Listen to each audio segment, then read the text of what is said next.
जय हिंद। रख हौसला वो मंजर भी आएगा, रख हौसला वो मंजर भी आएगा, प्यासे के पास चलकर समुंदर भी आएगा। थक कर न बैठे मंजिल के मुसाफिर, मंजिल भी मिलेगा और मिलने का मज़ा भी आएगा। तो स्वागत है आप सभी का आपके अपने यूट्यूब चैनल अपना क्लासेस में। आज की इस वीडियो में हम लोग पढ़ने वाले हैं बिहार बोर्ड कक्षा 10वीं के सामाजिक विज्ञान के ऑब्जेक्टिव प्रश्न पढ़ने वाले हैं। तो आपसे निवेदन है कि अगर आपको भी अच्छे मार्क्स लाना है तो वीडियो को पूरा देखिएगा, क्योंकि ऑब्जेक्टिव प्रश्न का योगदान बहुत ज़्यादा रहता है परीक्षा में। आपसे बिहार बोर्ड के परीक्षा में 50% ऑब्जेक्टिव प्रश्न पूछे जाते हैं, तो बहुत ज़्यादा योगदान रहता है। तो वीडियो को पूरा देखिएगा। हम प्रश्न की ओर आते हैं। इसमें दिख रहा होगा कि आपको 2023 का मॉडल पेपर है और कक्षा 10वीं का मॉडल पेपर है। तो हम प्रश्न की ओर आते हैं। आपका पहला प्रश्न है, सबसे पहली भूमिगत रेल कब बनी? सबसे पहले भूमिगत रेल कब बनी थी? तो आपको ध्यान में रखना है कि सबसे पहले भूमिगत रेल बनी थी 1863 ईस्वी में। ऑप्शन ए आपका राइट आंसर हो जाएगा। आपको हमेशा ध्यान में रखना है कि सबसे पहली भूमिगत रेल कब बनी थी, तो 1863 ईस्वी में। ऑप्शन ए आपका राइट आंसर हो जाएगा। गिरमिटिया किसे कहा जाता है? गिरमिटिया किसे कहा जाता है? तो अनुबंधित मजदूर को कहा जाता है। गिरमिटिया जो है कि अनुबंधित मजदूर को कहा जाता है। ऑप्शन ए आपका राइट आंसर हो जाएगा। तो आपको ध्यान में रखना है, गिरगिटिया किसे कहा जाता है? तो अनुबंधित मजदूर को। आपका अगला प्रश्न है, मुद्रण तकनीक का विकास सर्वप्रथम कहाँ हुआ था? मुद्रण तकनीक का विकास सर्वप्रथम कहाँ हुआ था?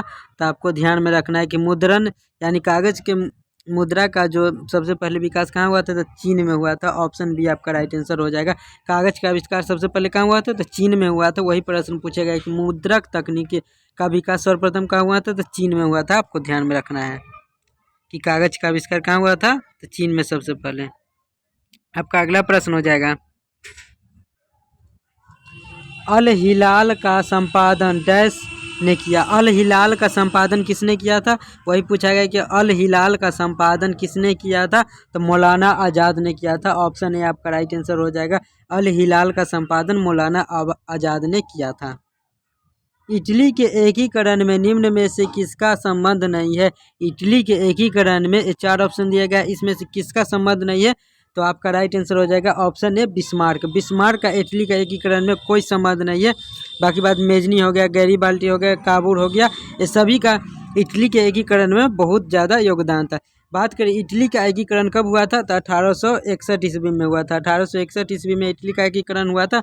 और जर्मनी का एकीकरण भी 1861 ईस्वी में हुआ था। तो आपको ध्यान में रखना है और नोट कर लेना है। और जर्मनी के एकीकरण में सबसे प्रमुख भूमिका किसने निभाया था? तो बिस्मार्क ने निभाया था।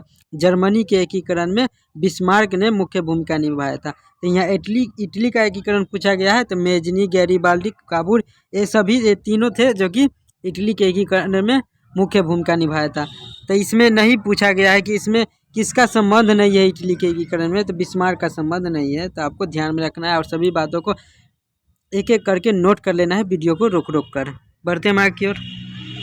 आपका अगला प्रश्न है, सन 1870 में फ्रांस और पर्सा के बीच युद्ध कहाँ हुआ था? सन 1870 ईस्वी में फ्रांस और पर्सा के बीच युद्ध कहाँ हुआ था? तो आपको ध्यान में रखना है कि सेडोन में हुआ था। सन 1870 ईस्वी में फ्रांस और पर्सा के बीच युद्ध सेडोन में हुआ था। सेडोन में हुआ था। ऑप्शन ए आपका राइट आंसर हो जाएगा, सेडोन।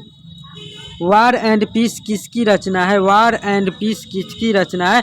तो टॉल्स्टॉय का है। ऑप्शन बी आपका राइट आंसर हो जाएगा। वार एंड पीस किसकी रचना है? तो टॉल्स्टॉय का है। आपको ध्यान में रखना है, ऑप्शन बी आपका राइट आंसर हो जाएगा। हम बढ़ते हैं आगे की ओर। आपका अगला प्रश्न है, वियतनाम में टोकिन फ्री स्कूल की स्थापना कब हुई थी? वियतनाम में टोकिन फ्री स्कूल की स्थापना कब हुआ था? तो 1907 ईस्वी में हुआ था। 1907 ईस्वी में हुआ था। ऑप्शन ए आपका राइट आंसर हो जाएगा। वियतनाम में टोकन फ्री स्कूल की स्थापना 1907 में हुआ था। ऑप्शन ए आपका राइट आंसर हो जाएगा, 1907। रंपा विद्रोह कब हुआ था? रंपा विद्रोह कब हुआ था? तो 1916 ईस्वी में हुआ था। रंपा विद्रोह 1916 ईस्वी में हुआ था। ऑप्शन ए आपका राइट आंसर हो जाएगा, ऑप्शन ए। रंपा विद्रोह कब हुआ था? तो 1916 में हुआ था। आपको ध्यान में रखना है।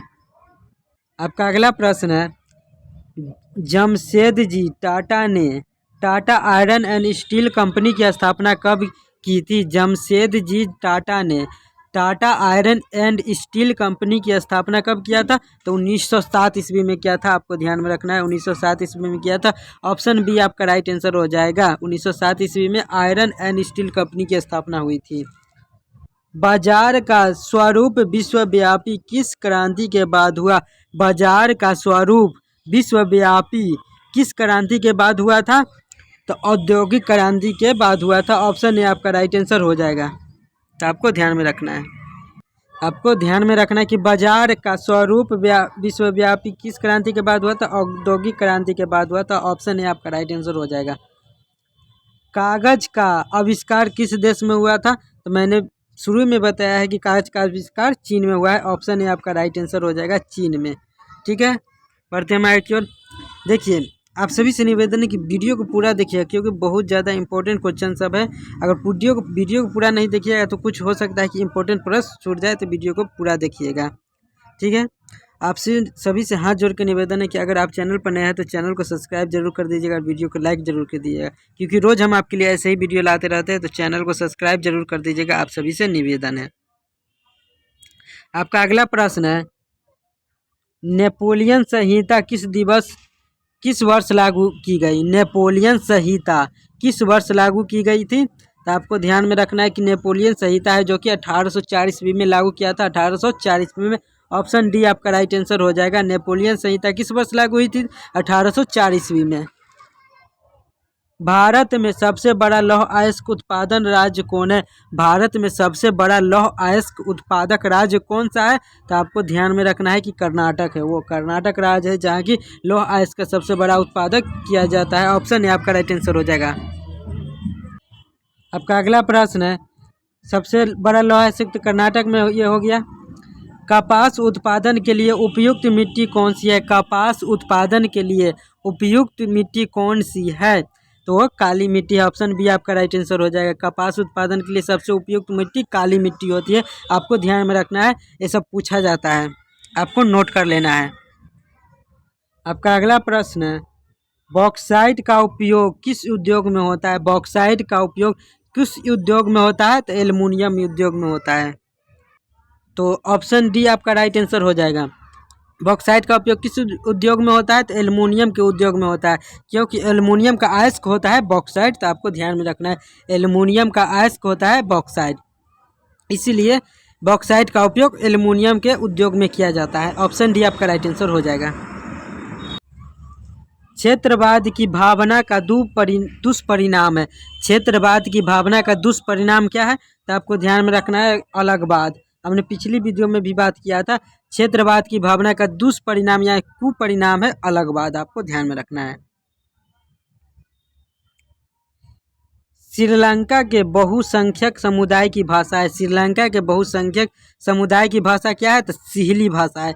श्रीलंका के बहुसंख्यक समुदाय की कौन सी भाषा है? तो सिहली भाषा है। ऑप्शन सी आपका राइट आंसर हो जाएगा, सिहली। आपको ध्यान में रखना है। आपका अगला प्रश्न है, एक अर्थव्यवस्था के किस क्षेत्र में को सेवा क्षेत्र कहा जाता है? एक अर्थव्यवस्था के किस क्षेत्र को सेवा क्षेत्र कहा जाता है? तो आपको ध्यान में रखना है कि तृतीयक क्षेत्र को ही अर्थव्यवस्था का क्षेत्र यानी सेवा क्षेत्र कहा जाता है। एक अर्थव्यवस्था के किस क्षेत्र को सेवा क्षेत्र कहा जाता है? तो तृतीयक क्षेत्र को। ऑप्शन सी आपका राइट आंसर हो जाएगा। ऑप्शन सी, तृतीयक सेवा को ही सेवा क्षेत्र कहा जाता है, यानी अर्थव्यवस्था के किस क्षेत्र को सेवा क्षेत्र कहा जाता है? तृतीयक क्षेत्र को। अब आपको ध्यान में रखना है। विश्व व्यापार संगठन की स्थापना कब हुआ था? विश्व व्यापार संगठन की स्थापना कब हुआ था? तो आपको ध्यान में रखना है कि विश्व व्यापार संगठन की स्थापना 1995 में हुआ था। 1995 में हुआ था। और विश्व व्यापार संगठन का मुख्यालय क्या है? तो जनेवा में है। जनेवा में है। जनेवा स्विट्जरलैंड में पड़ता है। आपको ध्यान में रखना है। ऑप्शन सी आपका राइट आंसर हो जाएगा। ऑप्शन सी, विश्व व्यापार संगठन का मुख्यालय कहाँ है? तो जनेवा में है और इसकी स्थापना 1995 में हुआ था। आपको नोट कर लेना है। मरुस्थलीय मृदा का विस्तार निम्न में से कहाँ है? मरुस्थलीय मृदा का विस्तार निम्न में से कहाँ है, यानी किस राज्य में मरुस्थलीय मृदा का विस्तार है? तो आपको ध्यान में रखना है कि राजस्थान में। ऑप्शन से ही आपको पकड़ा जाएगा कि मरुस्थलीय मृदा का विस्तार राजस्थान में है। आपका अगला प्रश्न हो जाएगा, देश के बांधों को किसने भारत का मंदिर कहा था? देश के बांधों को किसने भारत का मंदिर कहा था? तो इस पंडित जवाहरलाल नेहरू ने कहा था कि देश को बांध को भारत का मंदिर कहा था, पंडित जवाहरलाल नेहरू ने। तो ऑप्शन डी आपका राइट आंसर हो जाएगा कि देश के बांधों को किसने भारत का मंदिर कहा था? तो पंडित जवाहरलाल नेहरू ने कहा था। और पंडित जवाहरलाल नेहरू का जन्म कब हुआ था? तो 14 नवंबर 1889 को, 14 नवंबर 1889 1889 को हुआ था इनका जन्म। पंडित जवाहरलाल नेहरू का जन्म हुआ था 14 नवंबर 1889 को, आपको नोट कर लेना है। इसीलिए 14 नवंबर को चिल्ड्रेन डे मनाया जाता है, तो आपको ध्यान में रखना है। 14 नवंबर 1879 ईस्वी को पंडित जवाहरलाल नेहरू का जन्म हुआ था प्रयागराज यानी इलाहाबाद में। तो पंडित जवाहरलाल नेहरू ने कहा था कि देश को बांधो को भारत का मंदिर कहा था। देश के बांधों को भारत का मंदिर पंडित जवाहरलाल नेहरू ने कहा था। बढ़ते हैं आगे की ओर। इन सभी बातों को अच्छी तरीके से आपको नोट कर लेना है, धीरे धीरे वीडियो को रोक रोक कर नोट कर लेना है। इनमें से कौन सा ऐसा जीव है जो केवल भारत में ही पाया जाता है? ये 4 ऑप्शन दिया गया है, इसमें से कौन ऐसा जीव है जो केवल भारत में ही पाया जाता है? तो वो घड़ियाल है। ऑप्शन ए आपका राइट आंसर हो जाएगा, घड़ियाल है जो कि सिर्फ भारत में ही पाया जाता है। यूरेनियम का प्रमुख उत्पादक स्थल है, यूरेनियम का प्रमुख उत्पादक स्थल कौन है? तो आपको ध्यान में रखना है कि यूरेनियम का प्रमुख उत्पादक स्थल जादूगोड़ा है। और जादूगोड़ा कहाँ पड़ता है? तो झारखंड में पड़ता है।